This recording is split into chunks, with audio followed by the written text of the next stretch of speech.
അതിനകത്ത് വളരെ വ്യക്തമായ രാഷ്ട്രീയ ഗൂഢാലോചനയുണ്ട് എന്നതൊക്കെയാണ് ഇപ്പോൾ നമ്മൾ കാര്യങ്ങൾ എത്തി നിൽക്കുന്നത്.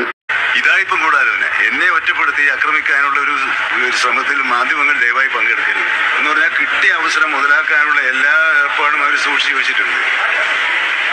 അത് ശരിയായില്ല എന്നാണ് ഞാൻ പറഞ്ഞത്.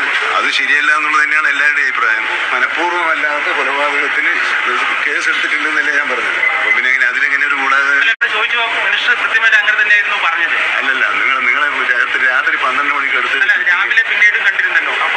അപ്പൊ നിങ്ങൾ തെറ്റിദ്ധരിച്ചതാണ്. മരണത്തിനിടയാക്കിയ സംഭവത്തിൽ ഇതിൽ ഗൂഢാലോചനയില്ല.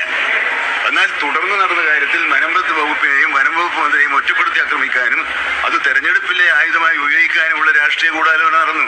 ഇന്നലെ രാവിലെ മാധ്യമങ്ങളോട് സംസാരിക്കുമ്പോഴാണ് ഇത് നിലമ്പൂരിലെ തെരഞ്ഞെടുപ്പുമായി ബന്ധപ്പെട്ട് വീണ് കിട്ടിയ ഒരവസരമായി ഉപയോഗപ്പെടുത്തിയതാണോ അവസരം ഉണ്ടാക്കിയതാണോ എന്നൊരു സംശയം ഉയർന്നു വന്നിട്ടുണ്ട്.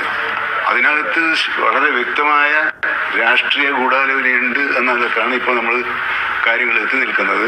നിലമ്പൂരിൽ ഈ വിവരം അറിഞ്ഞ നാട്ടുകാർ അറിയും മുമ്പ് മലപ്പുറത്ത് പ്രകടനം നടന്നല്ലോ. അതെങ്ങനെ പ്രകടനം നടന്നത്?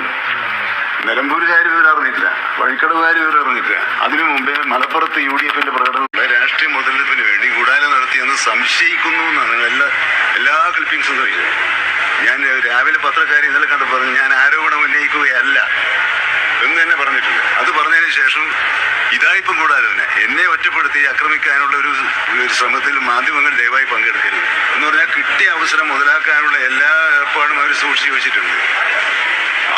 അത് ശരിയായില്ല എന്നാണ് ഞാൻ പറഞ്ഞത്.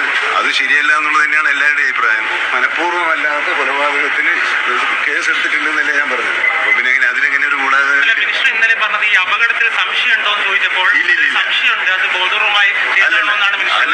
നിങ്ങളെ ക്ലിപ്പിംഗ് എടുത്ത് വെക്കുകയോ. ഇപ്പൊ ഇന്ന് ചില മാധ്യമങ്ങൾ മുഖ്യമന്ത്രി എന്നെ ശാസിച്ചു, നേരെ കൊടുത്തിട്ടുണ്ടല്ലോ.